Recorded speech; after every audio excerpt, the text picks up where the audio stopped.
સૌથી મજાની વાત એ છે કે કુટુંબ જીવન કેવી રીતે જીવી શકાય એવું જો કોઈ એક નેતા પાસેથી શીખવાનું હોય ને તો એ સરદાર છે. પોતાના દીકરાની બાબા ગાડીને કોર્ટમાં લઈ જતો માણસ નડિયાદની કોર્ટમાં કાંતિભાઈની બાબા ગાડીને લઈને જતા અને આ રાજમોહન ગાંધીએ પોતાના પુસ્તકમાં નોંધ્યું છે.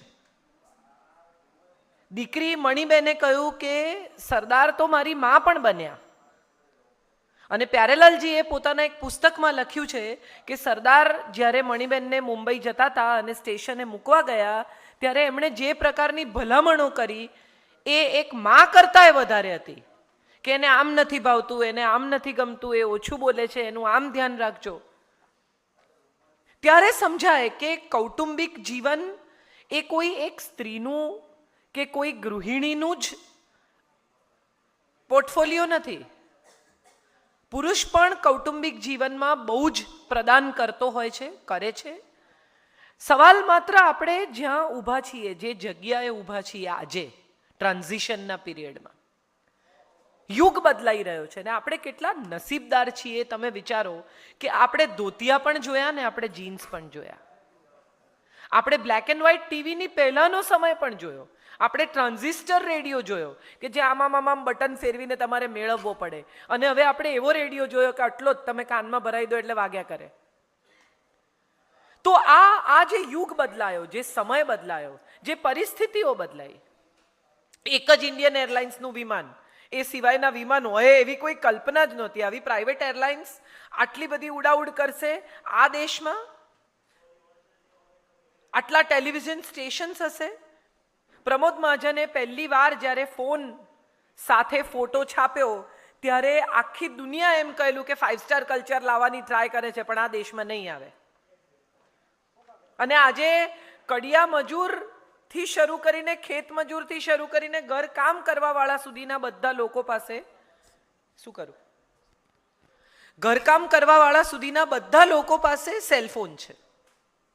એવો સમય બદલાયો છે.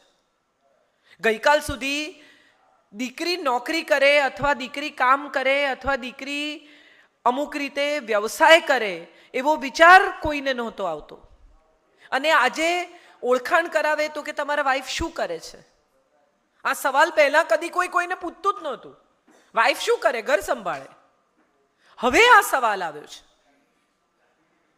યુગ પડખું બદલે છે અને બદલાતા યુગના આપણે સાક્ષી છીએ. બહુ નસીબદાર છીએ આપણે કે આપણે એવા મા બાપ જોયા કે જેમણે સ્ટ્રગલ કરીને પોતાના શર્ટના બટન ટાંકીને 2 શર્ટમાં જીવન પૂરું કર્યું. અને આપણે એવા સંતાનો જોઈ રહ્યા છીએ કે જે ન ગમે તો આપેલું શર્ટ પણ ન પહેરે ને દિવસોના દિવસો સુધી ડૂચા કરીને કબાટમાં મૂકી રાખે. આ એવા બે પેઢીની વચ્ચેના ટ્રાન્ઝિશનમાં આપણે પસાર થઈ રહ્યા છે. અને હું માનું છું કે એ બદલાતા સમય સાથે બદલાતા કૌટુંબિક જીવન પર એક દ્રષ્ટિ નાખવી જોઈએ. પહેલા એવું હતું કે પપ્પા આવ્યા એમ કે ને એટલે છોકરાઓ નોટબુક લઈને બેસી જાય, ઘર ચોખ્ખું કરી નાખે, ગભરામણ થઈ જાય. પપ્પા આવ્યા એ કોઈ મોણપરા સાહેબ પોલીસ આવ્યા એવી વાત હતી કે હવે મરી ગયા એમ. અને એમાંય જો એમ કે પપ્પા બોલાવે છે તો એનો અર્થ એમ થયો કે આજે આવી જ બન્યું છે. અને હવે તમે જુઓ, સંતાનો પપ્પા સાથે એક ટેબલ પર બેસીને ખાય છે, પુત્રવધુ સસરા સાથે એક ટેબલ પર બેસીને ખાય છે, દીકરીઓ પપ્પા સાથે સીધી વાત કરે છે, પોતાના મનની વાત કરે છે, કહી શકે છે એને જે કહેવું છે. અને એ બદલાવ બહુ પોઝિટિવ છે, બહુ સરસ બદલાવ છે. એક કુટુંબમાં જ્યારે સંવાદ થાય ને ત્યારે વિવાદ ન થાય. આ બહુ મજાની વાત છે કે વાત થવી જોઈએ તો વિવાદ નહીં થાય. જ્યારે વાત નહોતી થતી ત્યારે મન દુઃખ થતા હતા, ત્યારે લોકોને એમ થતું હતું કે આ મારે જે કહેવું છે તો કોઈ સાંભળતું જ નથી. આજે જે લોકો 50 વર્ષના છે, 60 વર્ષના છે, એવા કેટલા લોકો એમ કે છે કે મારે એન્જિનિયર થવું હતું પણ મને ડૉક્ટર બનાવી દીધો, મારે ડૉક્ટર થવું હતું પણ મને એન્જિનિયર કરી નાખ્યો, મારે આમ કરવું હતું પણ મને આમ કરાવ્યું. કારણ કે કોઈ પોતાના માતા પિતાની સામે મોઢું ખોલીને બોલી શકતું જ નહોતું. દાદાજી બેઠા હોય એ તો હિંચકે બેઠા હોય, એની સામેથી પસાર ન થવાય. હું આમ દીકરી નાગરની છું પણ પરણી છું બારોટને. અને અમારા ઘરોમાં તો એવું હતું જ્યારે હું પરણીને ગઈ ત્યારે કે પપ્પાજી બેઠા હોય તો તમારે આખું આમ ફરીને પછીથી જવાનું, પણ પપ્પાજીને ક્રોસ ના કરાય. એ ઘરમાં હું પરણીને ગઈ આજથી 25 વર્ષ પહેલાં. અને આજે એવું છે કે એ ઘરમાં કંઈ ઇન્વેસ્ટમેન્ટ કરવાનું હોય, કંઈ કામ હોય, કંઈ ફેમિલીની મેટર હોય તો મારા સસરા એવું કહે કે કાજલને બોલાવો, વાત કરવી છે. એ 25 વર્ષનું ટ્રાન્ઝિશન મેં જોયું છે. મારા નણંદના લગ્ન હતા અને મારા સાસુએ મને બહુ ધીમેથી પણ બહુ શાંતિથી કહ્યું કે બધા આવશે ઘરમાં મહેમાનો, તો સંજય ના કરતી. મજાની વાત છે, તમે જુઓ. એટલે મેં કહ્યું સારું, નહીં કરું, એટલે યાદ રાખવું પડે પણ રાખીશ. તો મારા ફોઈ સાસુનો દીકરો છે, તો સંજયનું મારે કંઈ કામ હતું એટલે મેં એને એમ કહ્યું કે જા તારા ભાઈને બોલાવો. એટલે એના સગ્ગા મોટા ભાઈને બોલાવી લાવ્યો. કારણ કે કોઈને કલ્પના જ ના હોય કે હું સંજયને તારો ભાઈ કહું. અમે 2 જણા સ્કૂલથી જોડે ભણ્યા છે. હું સંજયને તમે કહું તો સંજય મારી સામે આમ જુએ કે કંઈ થયું એમ. હવે એવા સંબંધો પણ એક તરફ છે. બીજી તરફ એવા સંબંધો છે કે પતિ પત્ની વચ્ચે સંવાદ નથી થતો, વાત નથી થતી, એકબીજાને કહી નથી શકતા. કુટુંબ એટલે શું? આવો સવાલ કદાચ કોઈ તમને પૂછે તો તમે શું જવાબ આપો? એક છત નીચે જ્યાં બધા ભેગા રહેતા હોય ટોળાની જેમ, એક એવી જગ્યા કે જ્યાં બધા સાંજ પડે પાછા ફરે જેમ પંખી માળામાં પાછા ફરે એમ, એક એવું મકાન જે તમે તમારા 7/12ના ઉતારામાં, રેશન કાર્ડમાં, પાસપોર્ટમાં છાપી શકો, તમારું પરમેનન્ટ એડ્રેસ પ્રૂફ તરીકે તમે આપી શકો. એ કુટુંબ છે. નિરંજન ભગતની બહુ સરસ કવિતા છે કે ઘર તમે કોને કહો છો? જ્યાં ટપાલી પત્ર લાવે, પૂછતા વણ પૂછતા મિત્રો અને મહેમાન જ્યાં આવી ચડે, ક્યારેક તો આવી પડે,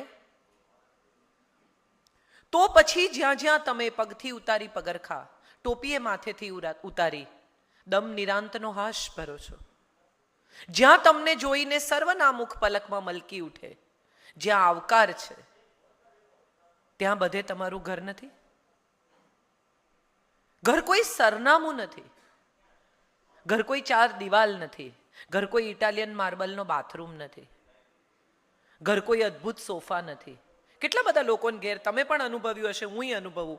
આટલા બધા કાર્યક્રમોમાં અમે જતા હોઈએ, પછી કોકને ઘેર જઈએ એટલે કે આવો તમને ઘર બતાવીએ, પછી કે જુઓ આ બાથરૂમ છે, અમે ઇટાલિયન માર્બલ મંગાયો, આમ કર્યું. પણ તમારા બાથરૂમને જોઈને હું કરું છું ભાઈ?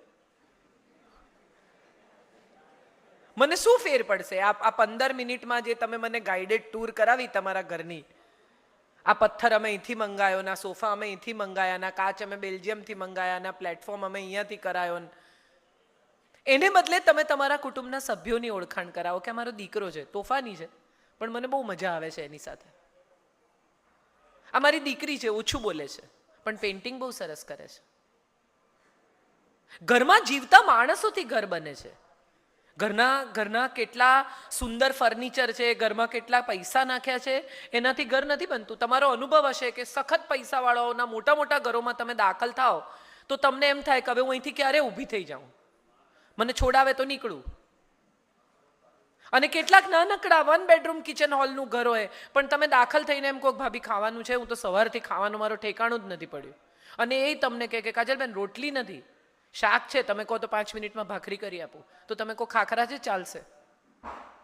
આ સંવાદ કદાચ અમુક ડાઇનિંગ ટેબલ્સ પર ન થાય, પણ વગર ડાઇનિંગ ટેબલના ઘરમાં આ સંવાદ થઈ શકે.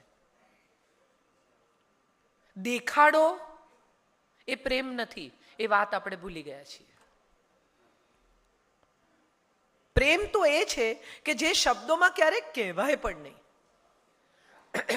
કેટલા બધા પતિ પત્ની હોય, ખાસ કરીને મેં પટેલોના ઘરમાં જોયું છે, બૈરા શબ્દ વાપરે. શરૂમાં જ્યારે હું તો નાગરની દીકરી પરણીને ગઈ તો મને આખો વિરોધ કે આ બૈરા નહીં કહેવાનું એમ. ધીરે ધીરે મને સમજાયું કે બૈરામાં જ પ્રેમ છે, ત્યાં જ પ્રેમ આવે છે. દરેક માણસની પ્રેમ કરવાની રીત જુદી હોય. સોફિસ્ટિકેટેડ સ્ત્રીઓ, અમારા ઘરની સ્ત્રીઓ એમ કે એ લોકો કદાચ એટલો પ્રેમ દેખાડી ન શકે, પણ જે માણસ ખરેખર, તમે જુઓ, મેં તો બહુ જ માર્ક કર્યું છે, અને આ એવી જગ્યા છે કે અહીંથી આ કહેવાવું જ જોઈએ કે જ્યારે પહેલી વાર સુરત ગયા કે બીજા ગામોમાં ગયા, અમદાવાદ ગયા અને પોતાનું કામ કરવાનું શરૂ કર્યું, આછી મૂડી, ઓછી વસ્તુઓ સાથે, ખૂબ સ્ટ્રગલ. પાટીદારોના પરિવારોમાં મેં જોયું છે કે સ્ટ્રગલ ખૂબ કરી એ લોકોએ, કંઈ નહોતું, એમાંથી આજે મોટું સામ્રાજ્ય ઊભું કર્યું છે. તો શરૂઆતમાં જ્યારે ઘરમાં પૈસા આવતા થયા ત્યારે પહેલાં માતા પિતાનો વિચાર કર્યો કે ગામનું ઘર બંધાવીએ, મમ્મી પપ્પાને સગવડ કરી આપીએ, આ કરીએ, પેલું કરીએ, બા બાપુજી સારી રીતે રહે. પછી પૈસા આવ્યા તો સંતાનોના એજ્યુકેશનનો વિચાર કર્યો કે સારું ભણાવીએ, પરદેશ મોકલીએ, એમને સારી સગવડ આપીએ, એમને ગાડી અપાવીએ. પછી પૈસા આવ્યા તો પત્નીની સાડીઓ, પત્નીના દાગીના, પત્નીની વસ્તુઓ. હું કેટલા બધા એવા પટેલ પરિવારોને ઓળખું છું અંગત રીતે કે બહાર જતા હોય અને સવારથી પહેરેલું શર્ટ હોય ને પત્ની એમ કે બદલી કાઢો ને, તો એમ કે ચાલે, હવે મને કોણ જોવાનું છે, તું સાડી સરસ પહેર.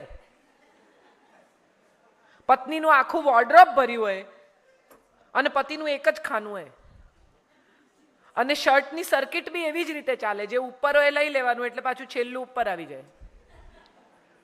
બધા પપ્પાઓ આવા હોય છે કેટલા બધા પરિવારોમાં.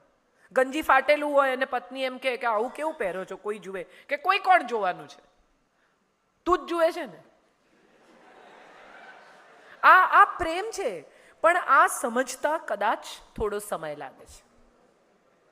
કેટલા બધા પાટીદાર પરિવારોમાં હું જોઉં કે દીકરીને અમુક રીતે ડિસ્ટન્સ પર રાખે, બહુ વાલ ના કરે, બહુ આમ શરીરે અડે નહીં પિતા, પણ એ જ પિતા દીકરીના માથે હાથ મૂકે ને તો તમને એવું સમજાય કે આ હથેળીમાંથી રીતસર વાલનો વરસાદ થાય છે. એની આંખમાં, એના શબ્દમાં, એના ચહેરા પર તમને દેખાય કે આ વાલ છે. અને હું ઘણીવાર કહું છું કે પાટીદારો બહુ અદ્ભુત લોકો એટલા માટે છે, સરદાર સહિતના, કે જમીન સાથે જોડાયેલા લોકો છે. એમને બીજનું મૂલ્ય ખબર છે.